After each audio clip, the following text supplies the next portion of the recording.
Men, I want to address one of the most painful, confusing, and frankly health-destroying problems many good men face in their long-term relationships: the mystery of the missing desire. You remember the early days, right? The passion, the urgency, the sheer volume of intimacy. You felt wanted, affirmed, and alive. Then the ring went on, the commitment was made, and slowly, inexplicably, the enthusiasm started to dwindle. Now, sex is infrequent, ritualized, or sometimes non-existent. You're left scratching your head, thinking, did I change? Am I less attractive? Was the connection I felt a lie? The confusion is so profound because to a good man, commitment means more connection, not less. And yet, many of you are living with what feels like a spouse who views intimacy as a transactional tool, a means to an end that was achieved the day you said, I do. I'm talking about what I call the intimacy switch. The secret many women don't want revealed is that they have the internal capacity to choose when that switch is on and when it's off. We need to understand this dynamic, not to blame, but to empower you. Because the pain of feeling used, the confusion of the sudden withdrawal, and the resulting blow to your confidence can seriously damage your health. Stick with me. I've seen this pattern for 5 years, and the path out of this emotional trap is through self-respect and radical self-focus. First, a quick request. If this topic hits home, if you're ready to face this truth and reclaim your power, please hit the like button. Tell me in the comments, how long have you been married? Your shared experiences matter. And please subscribe to join a community dedicated to men's lasting vitality. The most damaging myth here is that the withdrawal of intimacy is a direct, proportionate result of your current actions. The myth says, if you just romance her more, talk more, do more chores, the switch will flip back on. The heartbreaking truth, which many men fail to grasp, is that the switch being on at the beginning was often tied to an objective: securing commitment, family, or financial stability. And once that objective was secured, the switch was toggled off because the functional need for that high-level engagement had ended. My mentor used to share a painful analogy: the penny jar.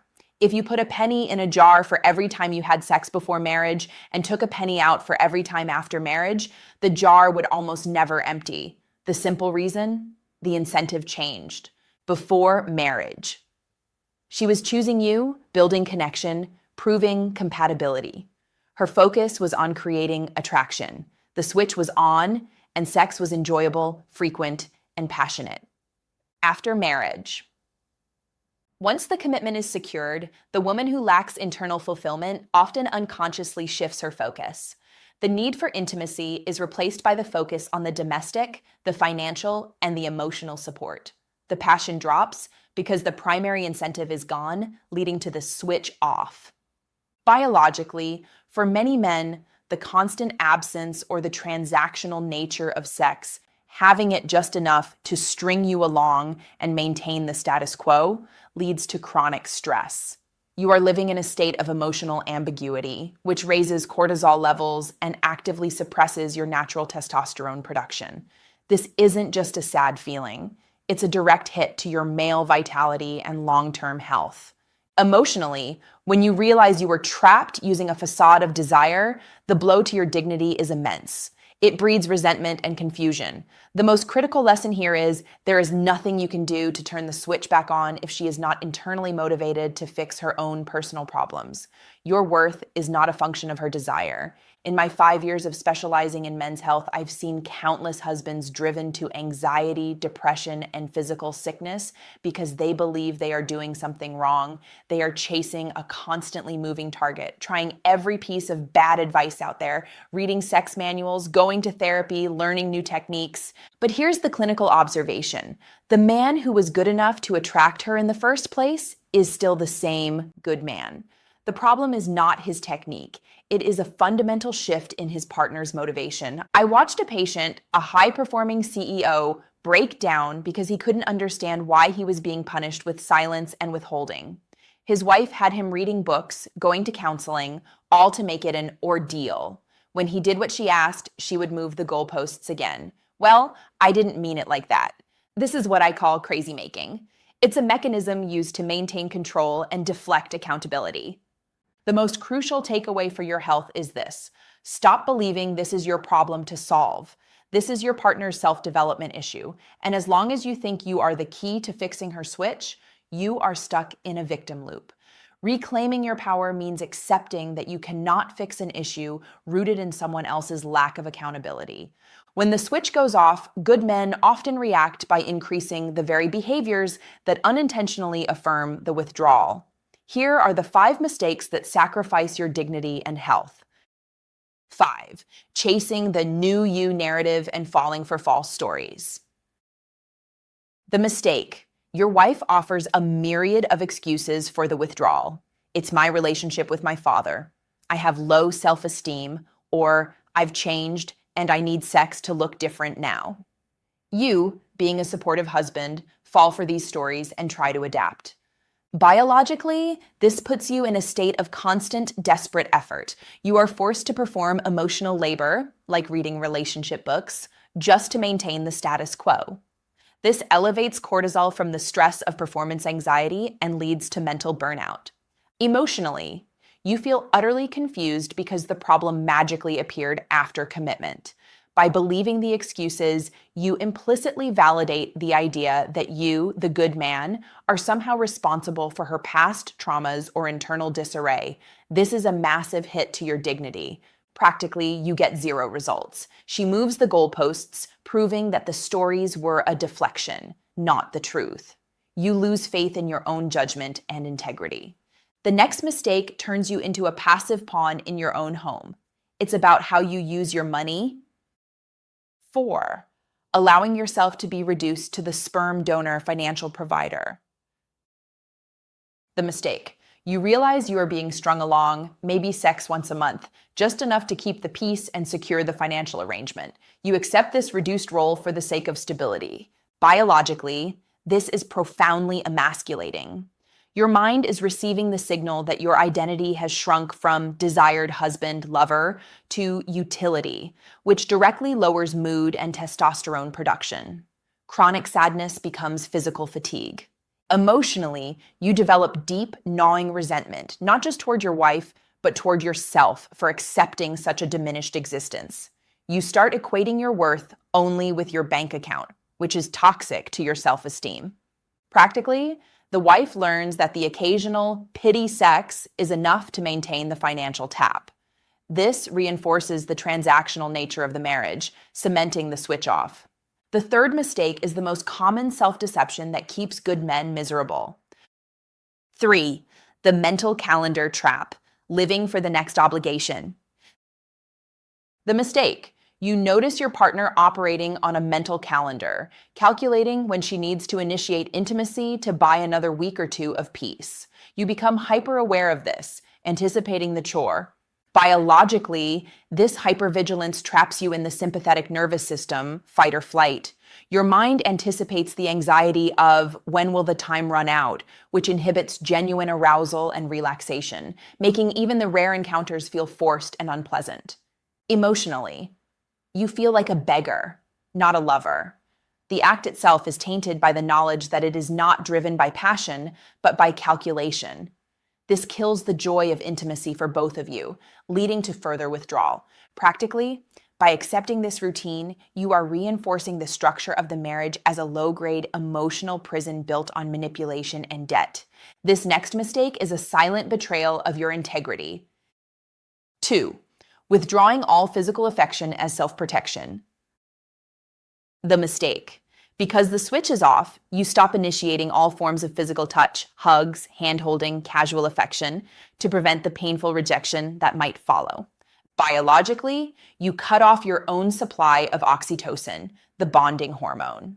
This hormone is essential for male emotional regulation and stress reduction. You trade the risk of pain for the certainty of isolation, which makes you emotionally brittle and physically less resilient. Emotionally, by jerking away or avoiding touch, you become emotionally detached.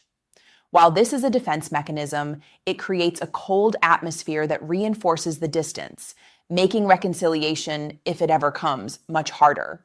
Practically, you miss opportunities to establish non-sexual connection, which, ironically, is the only thing that might lower her walls. You trade short-term pain avoidance for long-term emotional decay. The number one mistake is the ultimate failure of leadership for a good man. 1. Failing to take accountable action, waiting for her to change. The mistake: you understand the switch is off and it's her problem, but you take no constructive action to change your environment or set clear expectations. You wait passively for her to fix herself. Biologically, passivity is the enemy of testosterone. Your body rewards action, decisiveness, and self-advocacy. By waiting, you reinforce feelings of helplessness, leading to systemic inflammation and accelerated aging. Emotionally, this is the ultimate surrender. You are sacrificing the best years of your life to a fantasy that she will one day realize her mistake and flip the switch back on. You lose your right to complain because you chose inaction. Practically, you teach her that her choice to disengage has no significant consequence for the marriage's structure, thereby enabling her continued disinterest. A good man leads by defining reality and acting with integrity. Your job now is not to turn her switch back on. Your job is to reclaim your own vitality and dignity and decide, based on reality, how you want to live the rest of your life. 1. The intimacy statement. Define your needs, not her failures. The plan. Assertively communicate the reality of the situation, focused only on your needs and commitment to health. What to say calmly. I understand we are in a place of emotional distance, and that the lack of intimacy is severely impacting my happiness and health. I am no longer going to engage in the crazy-making excuses or the avoidance tactics. I value myself too much. I want a connected marriage, but if we cannot both commit to a path of repair, counseling, accountability, self-work, I need to know we are facing a different reality. I am choosing health and dignity for myself. The goal. You are defining the problem, lack of connection, and offering a clear choice, repair, or resolution, making it a shared responsibility, not your solo mission. 2. The 90-day physical self-vow. The plan. Commit 90 days to radical physical self-improvement to stabilize your hormones and confidence, independent of the marriage outcome. What to commit to? Intensive strength training, lifting heavy, to boost natural testosterone. Cut sugar and alcohol to lower inflammation and cortisol. Ensure you get 8 hours of quality sleep to repair your system. The biological impact. This shifts your focus from external validation to internal strength. You become physically resilient, mentally sharper, and hormonally balanced. This confidence is the only true game changer for your life. 3. The non-negotiable self-respect boundary. The plan. Decide what level of non-sexual disrespect, gaslighting, emotional manipulation, cruelty you will not tolerate, and communicate that boundary by action, not just words. What to do? If she begins using excuses or manipulative language, calmly state, I hear you, but I will not participate in a conversation based on blame or deflection. We can talk when we are ready to discuss solutions. Then disengage and focus on your self-vow. Go for a walk, hit the gym. The emotional impact. You instantly reclaim your power. You stop the erosion of your dignity and teach both your mind and her mind that you are a man of consequence who values his own peace. Good men, you were not wrong to be a man of commitment. You were not wrong to value connection. Your worth is fixed and unchangeable. The experience of the off switch can be a painful awakening, but it is also an opportunity for profound growth. Remember, age is not the reason for your decline in vitality. It is the perfect time to choose health, self-respect, and freedom from emotion.